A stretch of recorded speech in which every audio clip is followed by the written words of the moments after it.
بسم الله الرحمن الرحيم. أباج فاعرفه حقا وانتخه، متفق لفظا وخطا متفق، وضده فيما ذكرنا المفترق، مؤتلف متفق الخط فقط، وضده مختلف فاخشى الغلط، والمنكر الفرد به راو غدا، تعديله لا يحمل التفردا، متروكه مواحد به انفرد، وأجمعوا لضعفه فهو كرد، والكذب المختلق المصنوع على النبي فذلك الموضوع، وقد أتت كالجوهر المكنون سميتها منظومة البيقوني، فوق 30 بأربع أتت أقسامها تمت بخير ختمت. بسم الله الرحمن الرحيم. الحمد لله نحمده ونستعينه ونستغفره ونعوذ بالله من شرور أنفسنا ومن سيئات أعمالنا، من يهده الله فلا مضل له ومن يضلل فلا هادي له.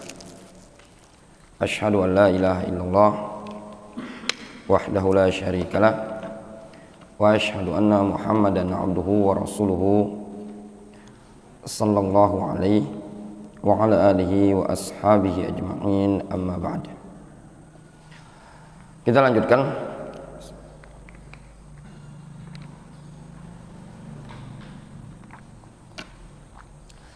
sebagaimana yang telah disampaikan dari sebelum-sebelumnya, bahwasanya kajian kita setelah sholat subuh,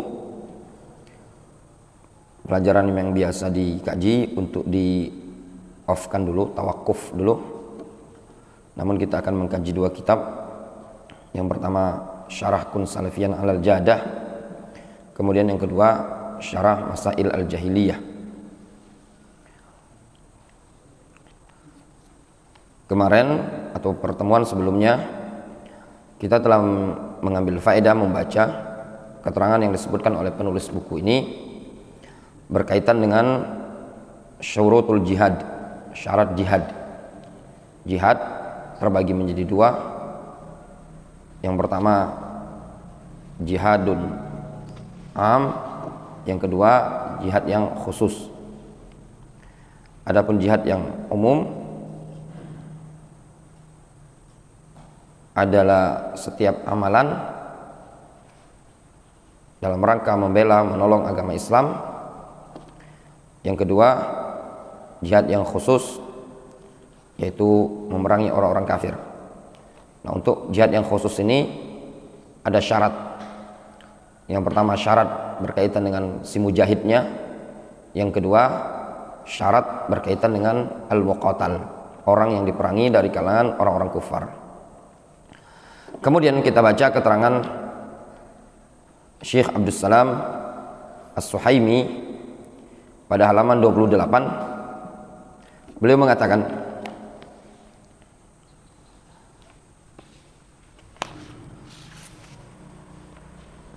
wa inna al-ibrah hiya bil haqa'iqi wal ma'ani la bil alfazi wal musammayat. Sesungguhnya ibrah, patokan itu adalah dengan hakikat dan makna-makna yang ada. Ini poin penting dari seluruh sekian banyak permasalahan yang menjadi patokan untuk menghukumi sesuatu adalah hakikat sesuatu itu tadi, atau makna sesuatu itu tadi. La bil alfaz wal musammayat, bukan dengan lafaz dia atau penamaan yang ada pada dia.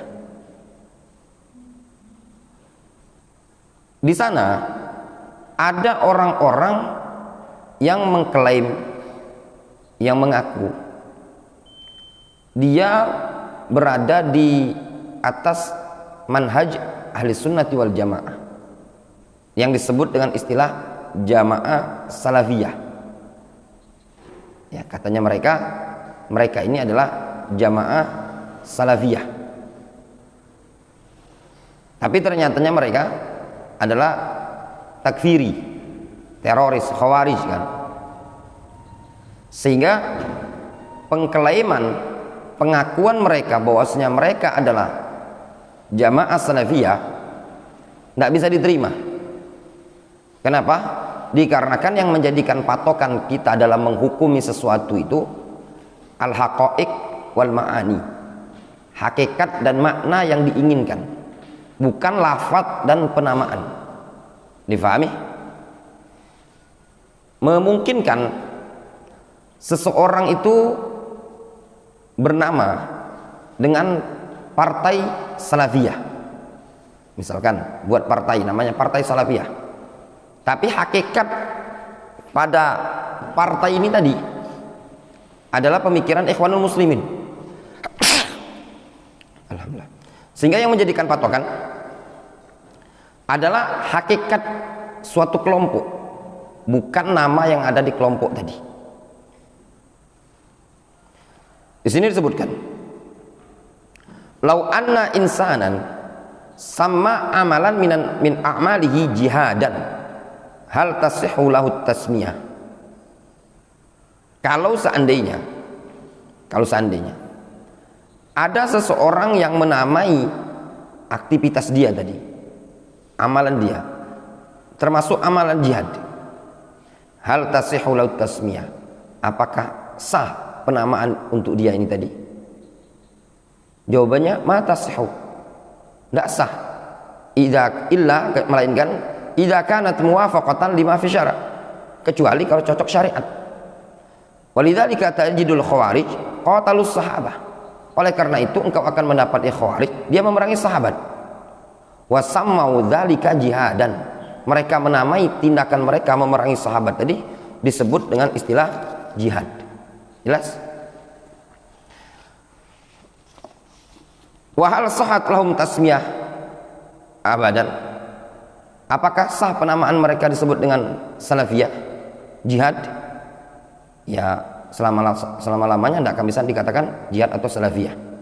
Fal ibrah ya bil ma'ani la bil alfad wal musammayat, sehingga yang menjadikan patokan itu adalah makna yang diinginkan dari suatu kelompok tadi, hakikatnya, bukan lafaz atau penamaan mereka. Jelas ya? Nah, di zaman sekarang banyak kelompok-kelompok Ikhwanul Muslimin yang dikenal dengan istilah jihadis. Mereka tidak ada yang mengatakan kami ini alul ahwa'i wal bid'ah. Seluruhnya pasti akan mengatakan kami adalah salafi. Mereka mengatakan seperti itu, salafi wahabi. Nah, itulah yang menyebabkan kita salafiyun ini tadi tertuduh sebagai radikal, karena mereka juga mengklaim sebagai salafi dan tindakan mereka adalah tindakan yang benar. Tidak ada mereka mengatakan kami adalah khawarij, teroris, tidak ada. Semua mereka pasti akan mengatakan kami adalah salafi, ahlus sunnati wal jamaah, sesuai dengan pemahaman salaf. Ini yang perlu diingat baik-baik. Tidak ada yang namanya orang-orang yang menyimpang mengaku kalau mereka itu menyimpang. Bahkan Asy'ariyah pun mereka akan mengatakan kami adalah ahlus sunnati wal jamaah. Itu pernyataan Habib Rizik tersendiri ketika pulang dari Muktamar Kenya sekitar beberapa tahun yang lalu. Dia ceramah, dia mengatakan bahwasanya ahlus sunnati wal jamaah adalah Asy'ariyah, Maturidiyah. Adapun Wahabi, Salafi, ini katanya dia bukan ahlus sunnati wal jamaah. Kami keluarkan dari ahlus sunnati wal jamaah. Alasannya kenapa?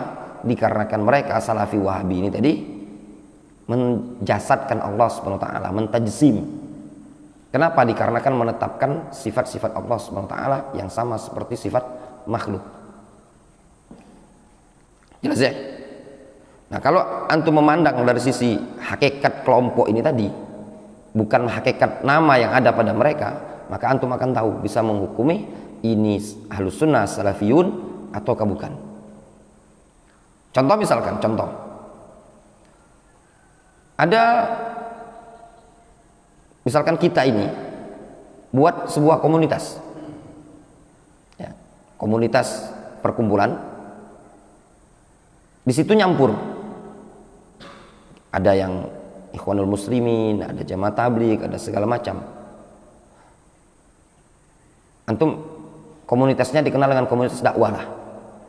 Antum namai kalau komunitasnya antum ini tadi, misalkan Salafi garis lurus, misalkan, ya, Salafi garis lurus.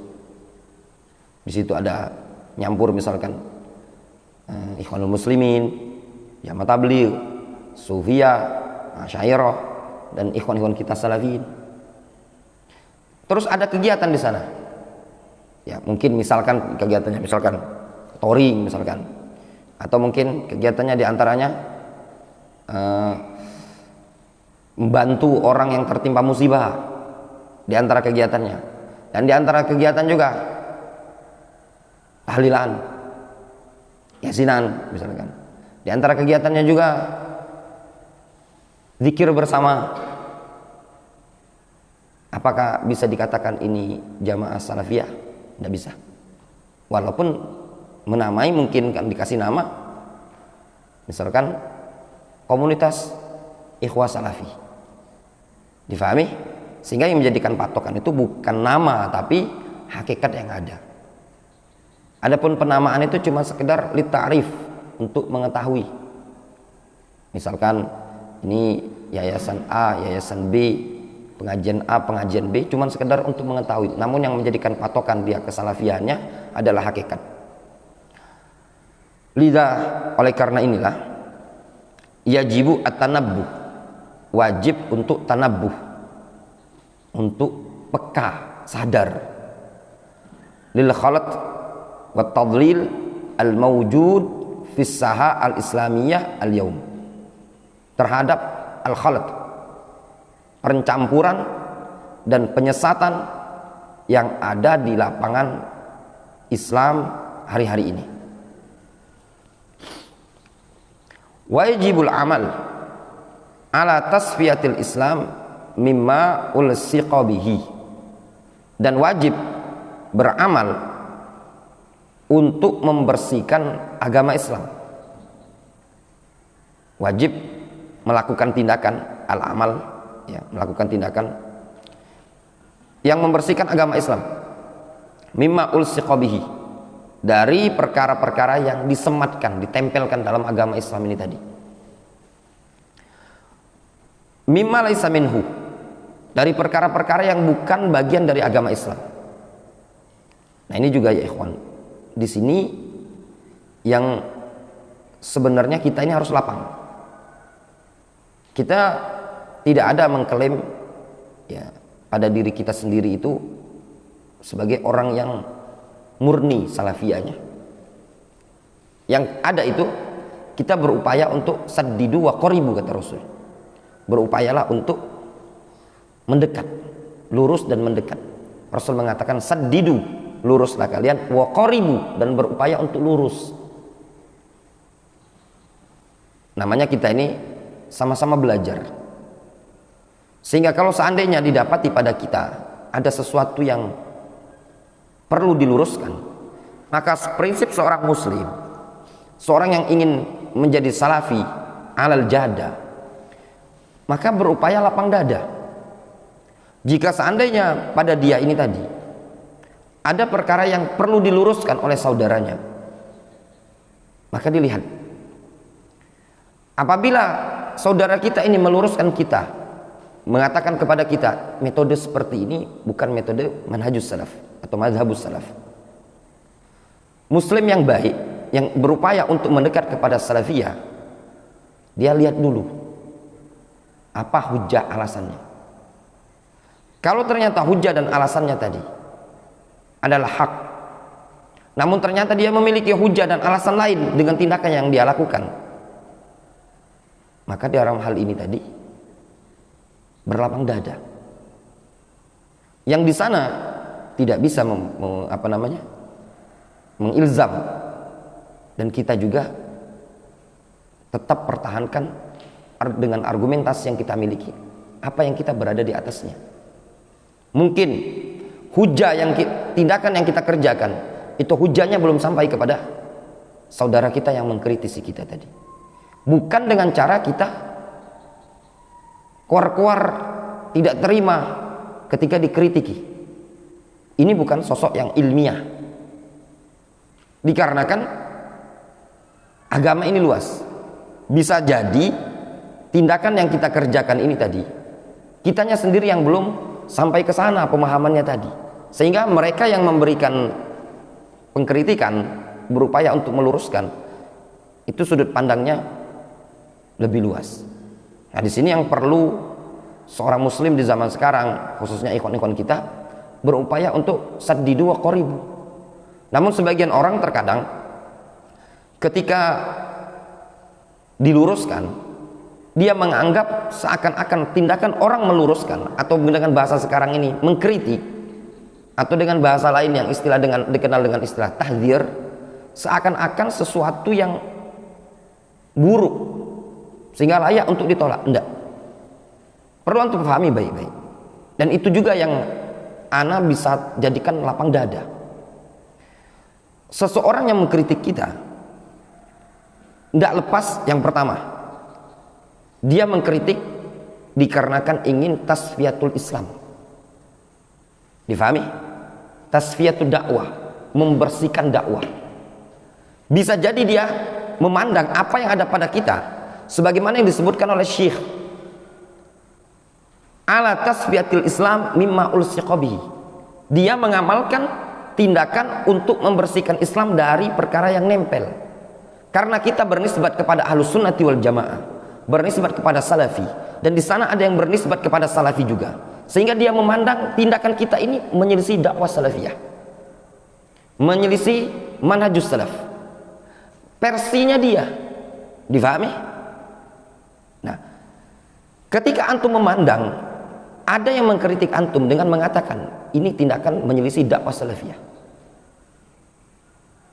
ana ambil contoh misalkan, ya, sebagian orang masalah kamera video itu dianggap menyelisih metode dakwah Salafiyah, ya benar, sehingga muncul kritikan. Ketika antum dikritik, antum jangan terlalu sakit hati, seakan-akan antum mendengar ini kayak bom nuklir yang akan ditujukan kepada antum. Bukan seperti itu dakwah Salafiyah. Lihat para masyayikh, mereka dikritik habis-habisan oleh para ulama yang lain dalam masalah video. Apakah mereka memberikan celaan, kuar-kuar? Enggak. Kenapa? Karena mereka tahu si pengkritik niatnya tasfiyatul Islam mimma ulsiqa bihi, untuk membersihkan agama Islam dari perkara yang disematkan, ditempelkan dalam agama Islam. Itu poin penting. Jadi dari sini juga jangan terlalu anti mendengar istilah tahdzir. Itu yang pertama. Yang kedua, dia mengkritik itu tadi bisa jadi dikarenakan hawa nafsu, karena kedengkian yang ada pada antum. Nah, kalau dikarenakan kedengkian, kenapa antum harus ngurusi kedengkian orang yang ada pada antum? Allah Subhanahu wa taala mengatakan, "Alaikum anfusakum." Urusi diri kalian sendiri. Benahi diri kalian. La yadurrukum man dhalla idza tadaitum. Tidak akan membahayakan kalian orang yang menyimpang, orang yang sesat kalau kalian terbimbing. Sehingga orang yang mengkritik antum, jika mengkritiknya dari hawa nafsu, hasad, dengki, iri, berarti itu kan kesesatan ada pada dia, bukan? Maka Allah Subhanahu wa taala mengatakan, la yadurrukum, tidak akan membahayakan kalian man dhalla idza tadaitum, orang yang sesat kalau kalian terbimbing. Namun kadang sebagian kita tidak memahami makna ini tadi. Difahami? Nah, kemudian sikap kita tadi, kalau kita memiliki argumentasi atas tindakan kita ini tadi, maka antum pertahankan pendapat antum, tindakan antum, amalan antum tadi dengan hujjah wal ilm. Ini yang seharusnya difahami. Bukan antum muncul kemarahan, antum kuar-kuar, tidak terima, Ini bukan sifat ilmiah seorang salafi. Difahami? Kita lihat para ulama ya ikhwan. Mereka dikritik ketika mereka melakukan suatu tindakan. Ana ambil contoh yang ana sebutkan semalam. Syekh Muhammad Al-Imam, ya, Syekh Muhammad Al-Imam, ketika beliau menandatangani perjanjian dengan Rafidhah, sehingga ketika beliau menandatangani tersebut, beliau dikritik oleh para ulama lain. Di antaranya Syekh Rabi Ibn Hadi Al-Madkhali, Ubaid Al-Jabiri. Di antara yang mengkritik waktu itu Syekh Abdullah Al-Bukhari, Syekh Muhammad Ibn Hadi. Kalau Syekh Ubaid Al-Jabiri langsung mengatakan Muhammad Al-Imam ikhwani dhalun. Syekh Muhammad bin Hadi mengatakan Tamasallahu, Allah butakan, Allah tutup, ini berarti mata hatinya Syekh Muhammad Al-Imam. Kok bisa-bisanya menandatangani perjanjian dengan Syiah Rafidhah? Tapi Syekh Muhammad Al-Imam punya argumentasi. Beliau beralasan dengan adanya tanda tangan ini tadi, Rafidhah tidak menyerang Markis Ma'bar. Dan sampai sekarang alhamdulillah pelajaran masih utuh, masih ada, aktif. Waktu dulu Syekh Abdurrahman mengatakan, ana dengar langsung, kata Syekh Abdurrahman, la syakka annama fil wasiqah fiha batil. Tidak diragukan lagi, isi dalam wasiqah perjanjian itu batil. Walakin sayubayyinuhu Syekh Muhammad Al-Imam fi waqtin munasib. Itulah lafaz, persis lafaznya Syekh Abdurrahman. Akan tetapi akan dijelaskan oleh Syekh Muhammad Al-Imam nanti pada saat waktu yang cocok. Karena isi dari perjanjian itu, seingat anak isinya itu, maka Rafidhah tidak diperbolehkan untuk mengganggu Salafi, Ahlus Sunnah.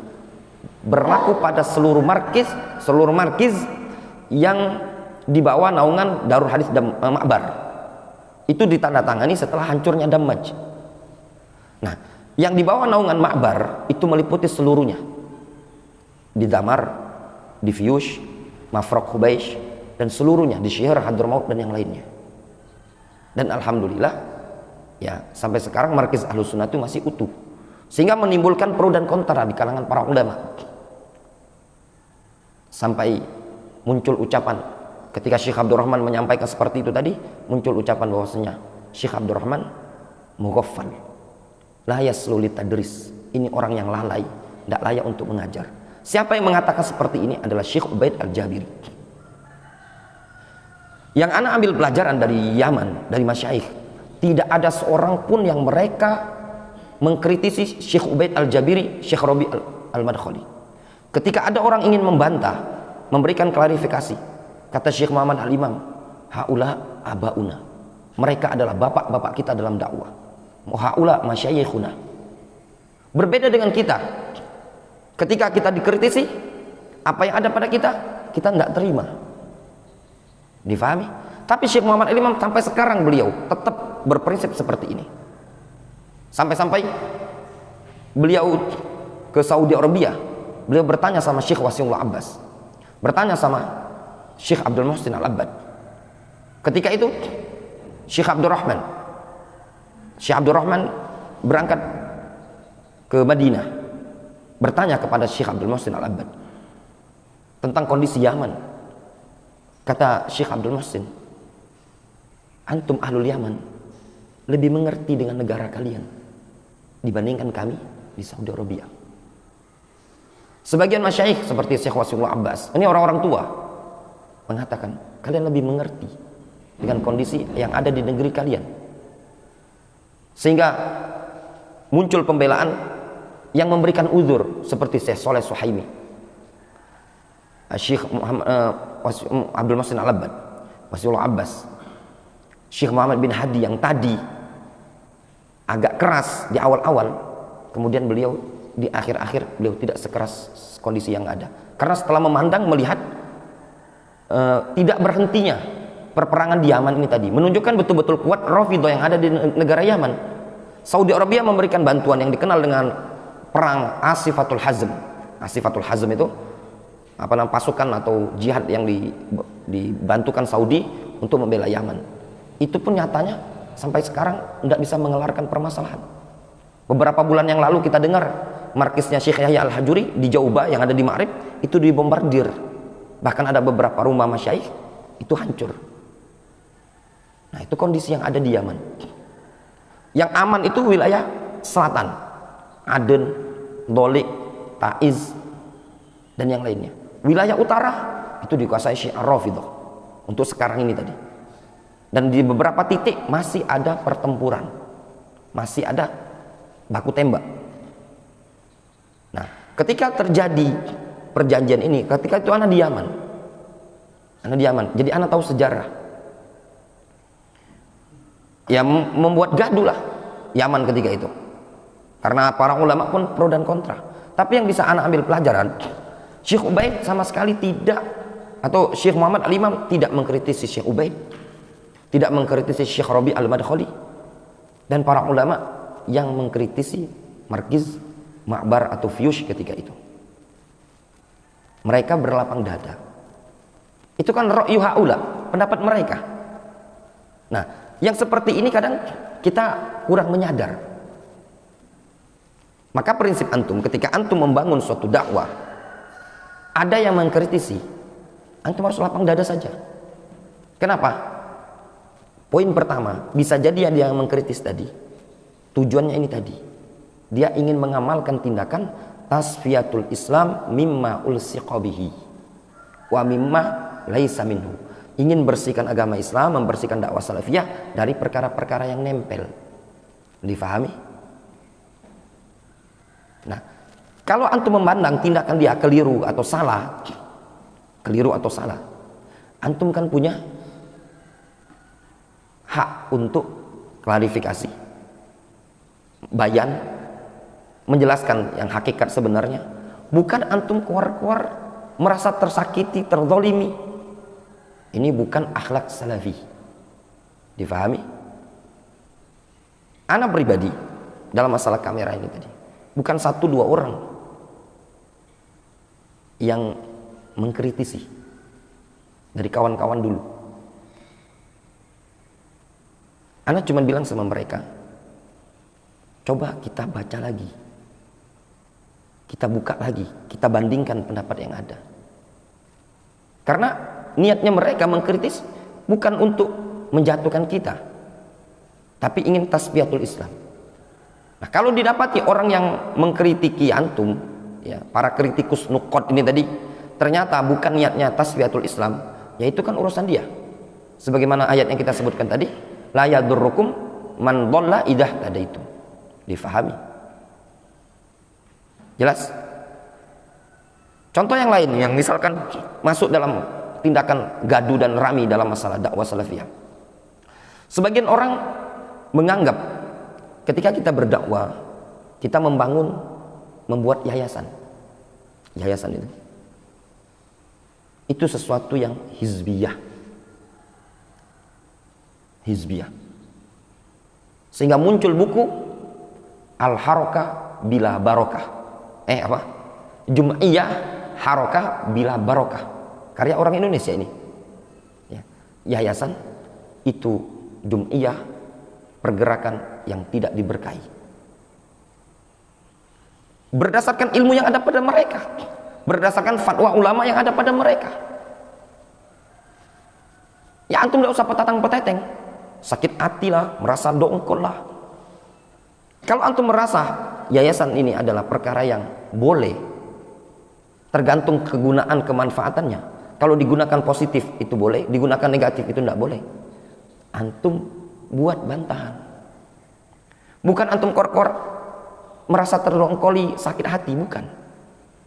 Sehingga ketika itu sebagian ustadz ada yang menjelaskan, menganggap bahwasanya yayasan itu boleh-boleh saja, selagi tidak digunakan loyalitas, wala wal barok dan yang lainnya. Sehingga nyusun buku juga, Jum'iyah Salafiyah Dakwah Mubarakah, Yayasan Salafiyah dakwah yang diberkahi. Ilmiah apa enggak? Ilmiah ya ikhwan. Ini dulu beberapa tahun yang lalu.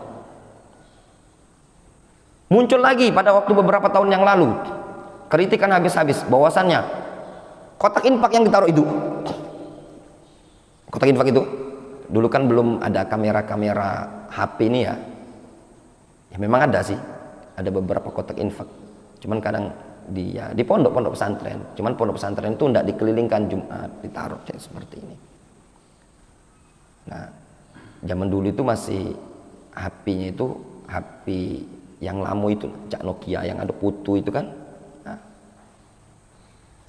kadang diputu, buram-buram itu putu tuh. Tapi masuk di malzama. Malzama tuh perinan-perinan yang seperti ini. Nah, pondok A, ini namanya tasawul, istilahnya tasawul. Antum tidak mengenal istilah tasawul ini tadi. Tasawul itu dari sa'alah, sawwala ya, dari sa'alah artinya minta-minta. Dan donasi juga. Kalau dulu kan bukan sekarang di grup segala macam, dulu di internet muncul misalkan situs pondok pesantren Darul Hadis Palembang misalkan, ada di situs buka donasi pembebasan lahan pondok pesantren. Dan itu diangkat.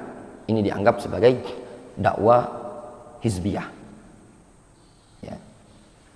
Meminta-minta, bukan cara-cara dakwah salafiyah. Kemudian muncul ceramah-ceramah, muncul buku karya tulis sekian banyak ya, tindakan antum. Dan muncul beberapa ustadz ketika itu menjelaskan, membawakan dalil bahwasannya itu bukan untuk pribadi tapi untuk dakwah. Dulu Rasul pernah sedang khutbah menganjurkan kepada para wanita untuk bersedekah. Kemudian Bilal dengan kainnya mewadahi, ada yang sedekah cincin, kalung, gelang. Nah terus ini gimana? Berarti kalau untuk orang lain itu diperbolehkan. Ini kan donasi juga kan? Donasi. Cuman versinya zaman sekarang kadang melalui rekening, ya, clear dan yang lainnya. Kalau dulu Rasul pakai kantong kain dikelilingkan oleh Bilal. Ada yang masuk masjid, miskin dia, pedang yang tergantung di badannya. Kemudian Rasul mengatakan, siapa yang pengen sedekah dengan dia? Lalu ada yang sedekah, ada yang begini. Yang lapang nggak ada, nggak usah antum pikiri. Nah, kalau orang yang nggak paham makna ini tadi, nggak pacak ketidu, sehingga menyematkan dengan sematan jamaah tahdzir, ahlul hulu, ahlul begini tadi, nggak seperti itu. So udah biarin, difahami. Makanya para ulama dalam hal ini ketika ada yang dikritik, mereka lihat dulu kritikan tadi. Ketika kritikannya itu tadi benar, mereka terima. Ketika kritikan tidak benar, ya, dan mereka punya hujah, mereka sampaikan hujah, bukan dongkol. Tapi kalau antum punya prinsip seperti ini tertanam, setiap ada yang mengkritik antum, maka kritikan tersebut adalah kritikan yang buruk, maka yakinlah, sadar tidak sadar, dia akan menyimpang dengan sendirinya di dakwah salafiyah ini tadi. Kenapa? Rasul yang mengatakan al-mu'min mir'atu akhi. Seorang mukmin itu cermin bagi saudaranya. Inilah, ini kacau. Syarif antum tidak akan tahu kesalahan antum, wajahnya antum itu tadi, melainkan lihat cermin. Ternyata sudah lihat di hidung antum ini ada arang nempel.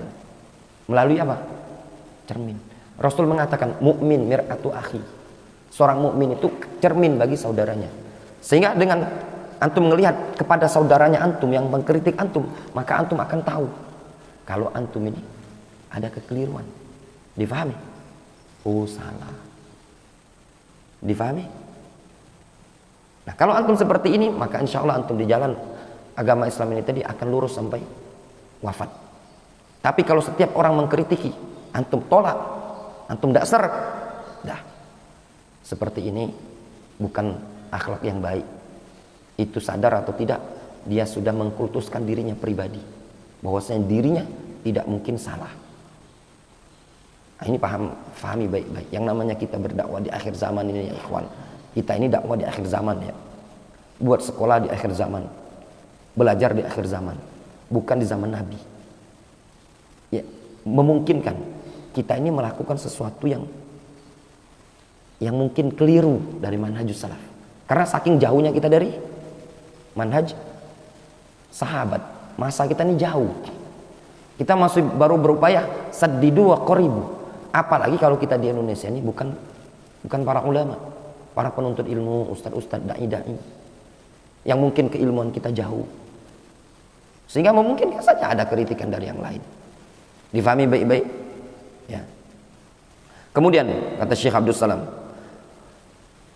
wa tarbiyatun nash'i al-muslim alal islam al-haq al-mustasqa minan naba'is safi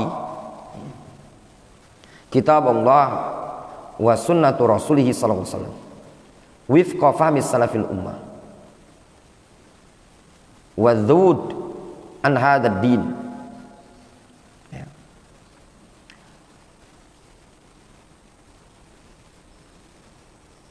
Wa idharuhu bil madhar al-laik bihi. Kata Syekh Abdul Salam, wa tarbiyatun nash'il muslim, mendidik, mentarbiyah seseorang pemula. Nash'i itu pemula ya,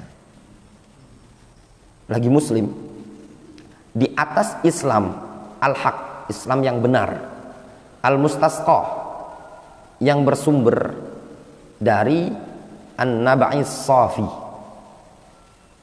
dari sumber yang jernih, yaitu kitabullah wa sunnatu rasulillah sallallahu alaihi wasallam, Al-Quran dan sunnah, wifqa fahmi salafil ummah, sesuai dengan pemahaman salaf umat ini tadi.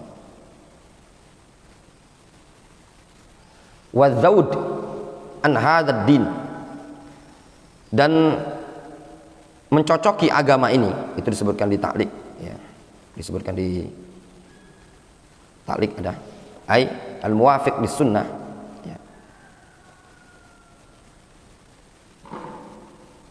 Cocok dengan sunnah Rasulullah SAW ya.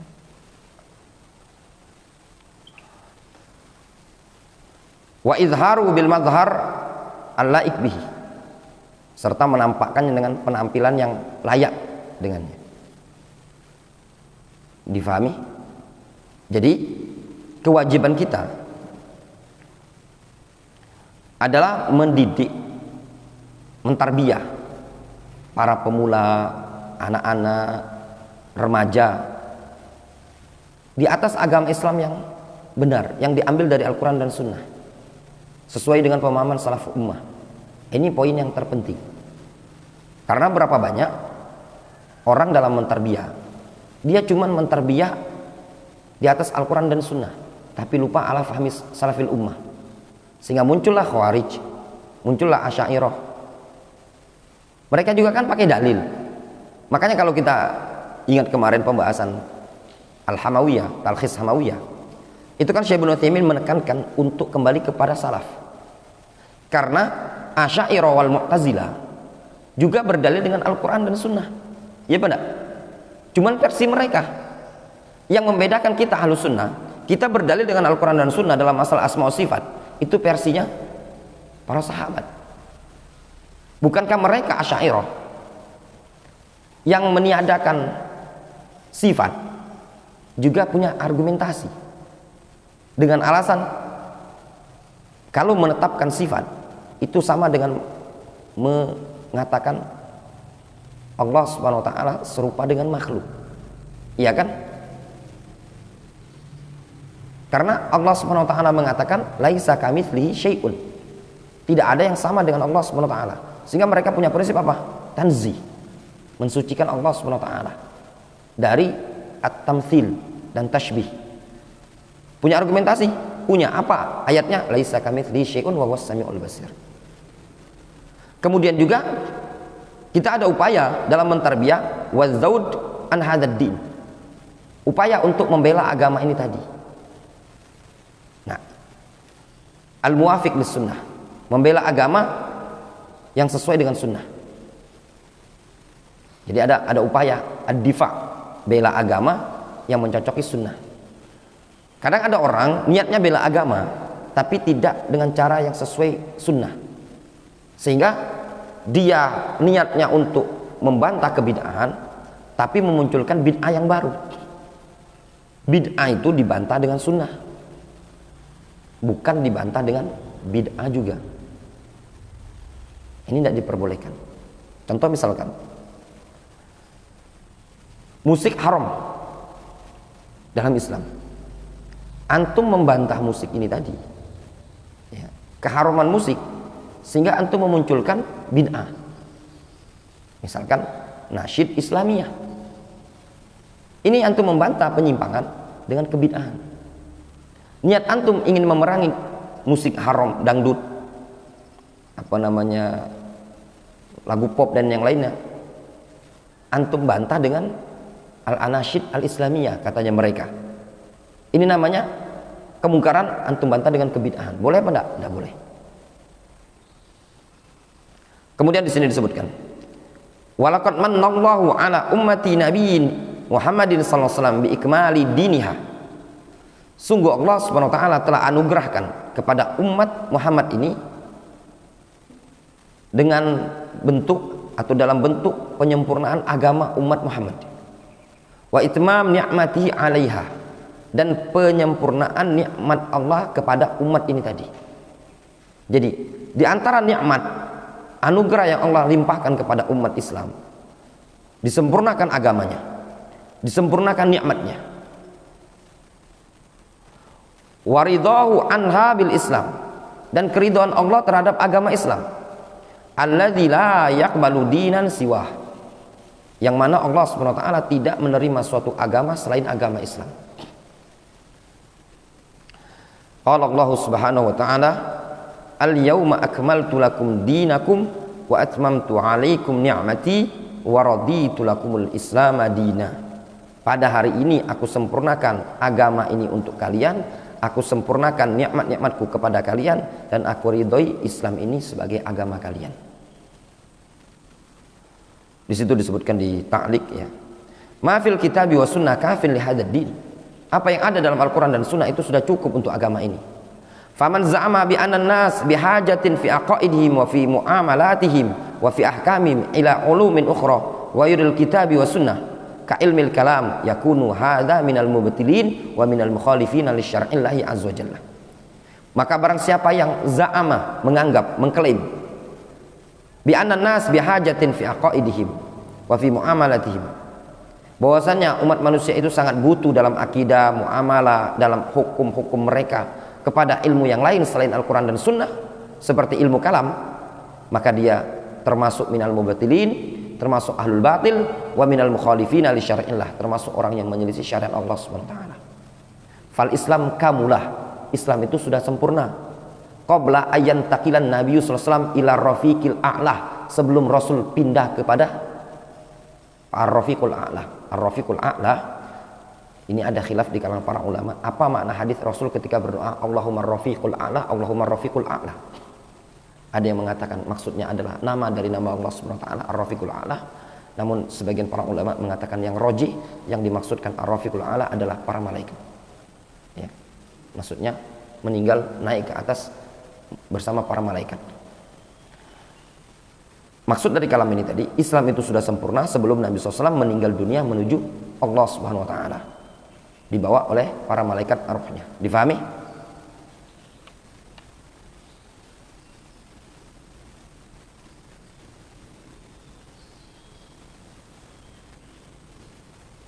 Wa qala ta'ala, nah, itu disebutkan di ta'liq di bawah itu, walidzalika qala ghairu wahidin minas salaf. Oleh karena itulah banyak dari kalangan salaf mengatakan malam yakun zamanun Nabi sallallahu alaihi wasallam dinan fala yakunul yauma dinan. Sesuatu yang tidak ada di zaman Nabi sallallahu alaihi wasallam sebagai agama, maka pada hari ini juga bukan sebagai agama. Sesuatu yang bukan agama di zaman Rasul, maka pada hari ini bukan agama juga. Itu ucapan Imam Malik di antaranya. Ibnul Majishun mengatakan sami'tu Malikan yaqul, aku mendengar Imam Malik mengatakan, mani betada'a fil islami bid'atan yaroha hasanatan faqad za'ama anna Muhammadan khana risalah. Barang siapa yang memunculkan suatu kebid'ahan yang dia anggap ini adalah baik, maka sungguh dia telah berkhianat terhadap Nabi Muhammad SAW atau menganggap Nabi Muhammad telah berkhianat dalam risalahnya. Dikarenakan Allah SWT telah mengatakan al-yauma akmaltu lakum dinakum wa atmamtu alaikum ni'mati wa raditu lakum al-islam madinah. Kemudian Imam Malik mengatakan fama lam yakun yauma idin dinan fala yakunul yauma dinan. Sesuatu yang pada hari itu bukan bagian agama, maka pada hari ini bukan bagian agama. Kalau tidak dianggap agama di zaman Rasul, maka pada hari ini bukan bagian agama. Difahami? Nah, di sini antum harus pahami baik-baik. Ada yang namanya din, ada yang namanya fasilitas. Difahami? Sebagian orang nyampur. Ada fasilitas agama, ada yang namanya agama itu sendiri. Agama tidak boleh diotak-atik. Ada pun fasilitas dalam agama ini tadi, misalkan mikrofon untuk adzan, ya, AC dalam masjid, maka itu semua fasilitas, bukanlah bid'ah. Difahami? Yang jadi pembahasan di kalangan para ulama itu yang wasail, wasilah dakwah, apakah itu tauqifiyah ataukah ijtihadiyah. Wasilah dalam berdakwah. Tauqifiyah itu memang dari sananya, tidak boleh diotak-atik. Ya, dakwah yang ada di zaman Rasul, ceramah, tulisan, nasihat menasihati, ingkarul munkar. Nah, yang seperti ini kan itu dakwah tauqifiyah. Sehingga yang selain ini, menurut yang mengatakan tauqifiyah, selain cara ini berarti bid'ah. Contohnya anasyid. Pernahkah Rasul dan para sahabat berdakwah dengan nasyid? Rasul ceramah melalui nasyid? Ada enggak? Enggak ada. Atau dengan lagu? Ada apa tidak? Tidak ada Rasul. Beda nasyid, beda syair. Rasul pernah melantunkan syair atau sebagian sahabat melantunkan syair. Ini beda dengan nyanyian. Difahami? Nah, kemudian ada yang mengatakan wasailud dakwah, wasilah menuju dakwah itu ijtihadiyah. Kembali kepada ijtihad para ulama. Mereka sebutkan seperti majalah atau misalkan daurah dan yang lainnya. Namun ini digolongkan juga bukan wasilah, tapi sebenarnya ini sebenarnya alat, ya, menuju dakwah tersebut. Masuk ke dalam media-media ini tadi, itu bukan apa namanya, itu alat, cuma sekedar alat. Jadi dikembalikan kepada tujuannya. Kalau tujuannya baik maka dia baik, tujuannya buruk maka buruk.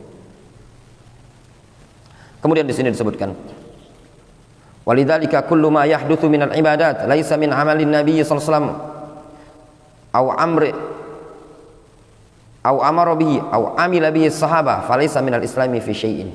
Oleh karena itulah segala sesuatu yang muncul dari perkara-perkara ibadah yang bukan termasuk amalan Nabi SAW atau bukan sesuatu yang diperintahkan dan diamalkan oleh sahabat, maka bukanlah bagian dari Islam sama sekali. Difahami? Seluruh ibadah. Maka kalau tidak ada perbuatan dari Nabi, tidak ada perintahnya, tidak diamalkan sahabat, maka bukan bagian dari agama Islam. Jelas ya? Kemudian di sini disebutkan. Nah, di sini juga yang poin penting, ikhwan. Tolong yang bedakan perkara muamalah ini, muamalah dengan perkara agama ini membawa nama-nama syariah. Dan ini lebih baik dijauhi. Apalagi antum bawa nama salafi. Ya. Contoh misalkan. Kak Doni nak buat pasar salafiyah, ya. Pasar salafi. Itu pasar itu perkara mubah. Ya, perkara mubah. Tidak usah bawa nama salafiyah. Inilah yang membuat, ya, karena sebagian orang mungkin wallahu alam ingin niatnya dakwah. Ya. Antum mau buat perumahan.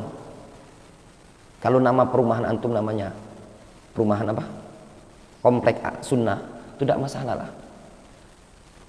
Apa namanya? Citra as-sunnah misalkan Pak Wahid, tidak masalah. Nah, tapi ketika antum bawa misalkan ada perumahan kampung sunnah, ada perumahan kampung Islam, kampung Muslim, itu tidak masalah. Nama yang antum bawa tadi cuma sekedar nama. Tapi ingat, jangan antum gunakan nama ini tadi ya, yang pertama untuk menarik keuntungan bisnis, karena Islam itu lebih mulia dibandingkan bisnis. Karena gara-gara nama-nama sunnah ini tadi itu laris, Gus. Itu pertama. Yang kedua, jangan mengesankan perkara muamalah ini tadi. Perkara ini kan muamalah ini kan mubah. Gara-gara yang perkara mubah ini tadi itu taktil, mengikat. Sesuatu mengikat. Sehingga antum tidak melayani jual belinya antum ini tadi kecuali orang yang salafi. Karena ini perkara mubah. Tidak didapati juga di zaman Rasul. Rasul itu menjual ini cuma ke para sahabat. Yang ini kita jual untuk orang kafir.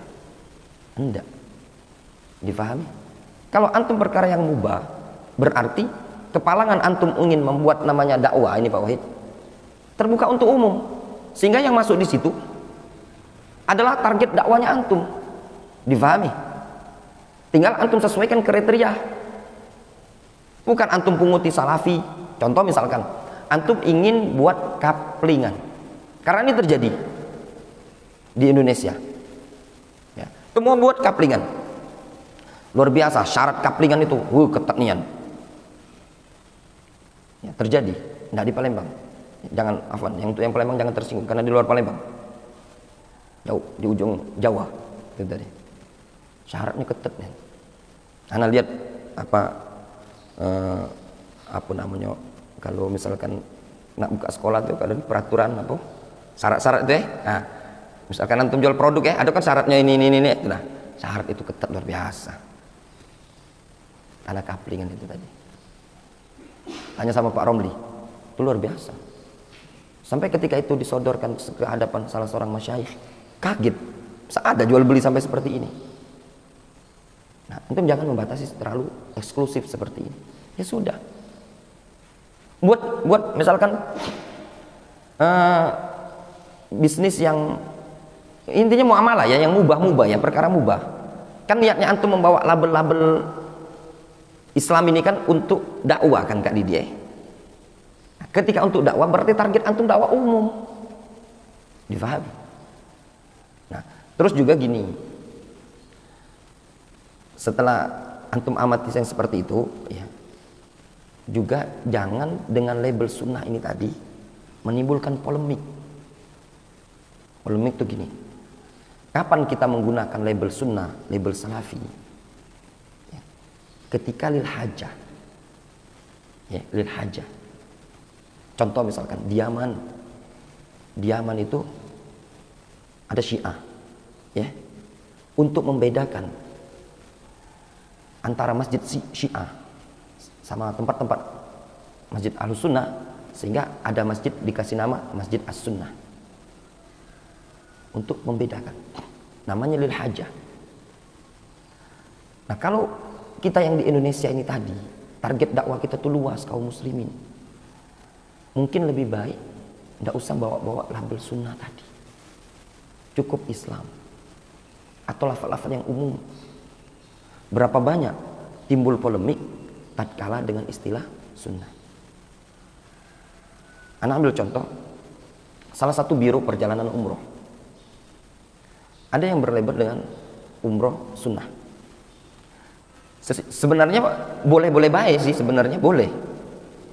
Itu kan namanya jargon istilahnya. Karena antum punya sekolah, antum katakan sekolah kami sekolah sunnah. Apa bahasa Inggris mungkin apa namanya, kalau bahasa Inggris aneh, misalkan this is sunnah, misalkan kan boleh enggak? Ya boleh, namanya jargon promo. Atau kita nilai jual. Tapi terkadang menimbulkan polemik. Di antara polemik ya. Jadi ada travel lain, ya memang bukan travel umum lah. Punya kami berarti bid'ah katanya, bukan sunnah. Ya enggak, saya itu Pak, ini kan Bapak terserah. Sebagaimana mungkin kebetulan kalau tidak salah jargon dia itu setulus hati. Berarti kan Bapak ikhlas itu tadi kan. Nah, bukan berarti yang lain tidak ikhlas. Nah, disalahfahami oleh orang umum. Difahami. Nah, itu tadi. Atau ketika membuat tujuannya untuk dakwah, bukalah dakwah ini terbuka untuk umum. Jangan mengesankan, ini nih wong sunnah tertentu, kelompok tertentu, difahami? Jelas? Nah, bukalah untuk umum dakwah ini tadi. Jangan dikesankan terlalu khusus eksklusif. Tapi kalau memang dibutuhkan antum berlabel dengan label-label yang khusus, dikarenakan untuk membedakan, jangan sampai orang awam teriltibas. Di Yaman ada orang awam, nanti salah masuk masjid, termasuk masjid Syiah, sehingga mereka kasih nama masjid sunnah dan yang lainnya untuk membedakan. Tapi kalau kita lihat Indonesia ini terlalu umum ya ikhwan. Lagian juga berat pertanggungjawabannya. Kenapa? Karena yang kita jalankan terkadang perkara muamalah. Muamalah itu urusan bisnis kan Didi. Jual tanah kapling itu urusan bisnis. Dan lagian juga apa unsur sunnah yang ada di pada tanah kapling itu? Kak Doni, kira-kira unsur sunnahnya yang diamalkan di situ apa? Kan cuma sekedar jual Pak Wahid, ya. Punya kita tanah kaplingan nomor 1, 2, 3 sampai 100 kapling. Ini suratnya, sini duit antum. Unsur sunnah itu di situ mana? Dakati, tanah, benda gitu loh. Difahami? Muamalah. Yo. Kecuali antum yang misalkan kriteria di sini muslim, nah masih mending, itu lebih umum. Nah, kita punya hak. Syarat beli rumah di sini adalah muslim, non muslim, ya enggak. Nah, itu boleh-boleh be. Tapi kalau terlalu mengkhususkan, karena lafadz sunnah, lafadz salafiyah ini lafadz yang mulia, difahami. Nah, itu tadi. Nah, lebih baik antum gunakan lafadz-lafadz yang umum lah. Sampai ada ya sebagian jual minuman sunnah, susu kurma ternyata Firan. Karena di zaman Rasul minum susu sama kurma, susu kurma Wahid, minuman sunnah. Ya Allah, sampai cak ini tadi membawa label sunnah. Dimas jangan sampai seperti itu mas. Jangan antum sampai kopi sunnah, ya enggak? Kopi sunnah. Kalau cuma sekedar nama, ya enggak masalah. Antum punya warung as-sunnah, ya, warung al-Islam. Cuma sekedar nama. Tapi jangan dijadikan label nama ini Pak Wahid untuk promosi besar-besaran. Nanti kita khawatir kita masuk menjual label menjual dagangan dunia, perkara dunia dengan membawa brand lafaz-lafaz syar'i. Walau alam ana ndak dengar langsung, konon katanya di Yaman ada beberapa orang yang kalau buat warung misalkan salon untuk tata rias dengan label ayat Al-Quran seperti di itu wujuhi yauma idzin nadhirah ila rabbiha nadhirah, diingkari oleh sebagian masyayikh. Ini bagian dari jual ayat-ayat Allah SWT dengan dengan Al-Quran. Nah, juga termasuk yang mubah. Misalkan jual madu, jual kurma. Jual kurma ajwa, jual madu. Antum bedakan ketika penjualan sama dakwah Pak Wahid. Ya. Jangan antum bawa dakwah ini tadi untuk ngasih tahu. Sebenarnya ngasih tahu madu itu khasiatnya disebutkan dalam Al-Quran. Tapi jangan antum bawa pada waktu pengiklanan. Contoh Pak Wahid, botol madu. Ada ayat Al-Quran. Fihi syifa'un linnas. Fihi syifa'un linnas. Benar ya madu itu ya? Fihi syifa'un linnas ya ayatnya. Padanya ada obat untuk manusia. Antum ini niatnya dakwah atau niatnya untuk nak jual madu ini tadi? Kalau dulu ada yang habatus sauda ya. Habatus sauda itu. Biasa kan ada tulisan dulu kan habatus sauda yang di label kadang ya. Habatus sauda syifaun min kulli da' ya. obat untuk seluruh penyakit kecuali kematian kan? Aduh, hal betul sodak jualan antum. Aduh itu tadi. Nah, ini botol ini tadi. Ya. Yang pertama, mungkin niatnya untuk dakwah. Ya. Kita sudahlah, niatnya untuk dakwah. Tapi lihat berapa banyak setelah selesai. Ini kan hadis Nabi. Oh, lempar kotak sampah. Serendah gitu kah? Ketika selesai, lafaz sabda Rasul masuk kotak sampah. Ayat Al-Quran yang ada ayat fihi syifa'un linnas, pada madu ada obat untuk manusia, masuk kotak sampah, diangkat ke sukawinatan itu tadi. Ya enggak? Alangkah rendahnya ayat Al-Quran. Nah di sini harus kita juga perkara yang mubah-mubah ini tadi sudah mubah, bisnislah antum sebebas mungkin. Tapi tidak usahlah dibawa-bawa label agama ini tadi. Dan insya Allah tanpa antum bawa seperti itu, wong lah tahu. Dia nak beli habatus sauda madu tuh Pak Wahid. Rata-rata pembeli madu tahu khasiat madu. Ya enggak? Adapun dalil, ya ini kan tidaklah tahu kecuali orang yang berilmu. Nah, bukan di situ tempat layaknya untuk berdakwah. Ya. Kemudian sedikit lagi, wa qala ta'ala, Allah Subhanahu wa taala berfirman, wa anna hadza sirati mustaqiman fattabi'u wa la tattabi'us subul fatafarraqa bikum an sabili. Kata Allah Subhanahu wa taala mengatakan dalam Al-Qur'an, sesungguhnya ini adalah jalanku yang lurus, fattabi'u, ikutilah oleh kalian, wala tattabi'us subul fatafarraqa bikum an sabili.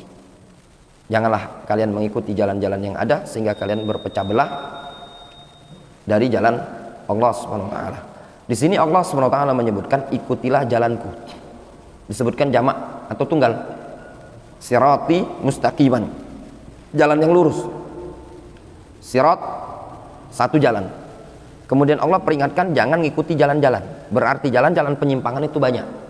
Sedangkan jalan kebenaran cuma satu. Sehingga kewajiban kita seorang muslim yang berupaya untuk meniti manhajus salaf yaitu ngikuti satu jalan ini tadi.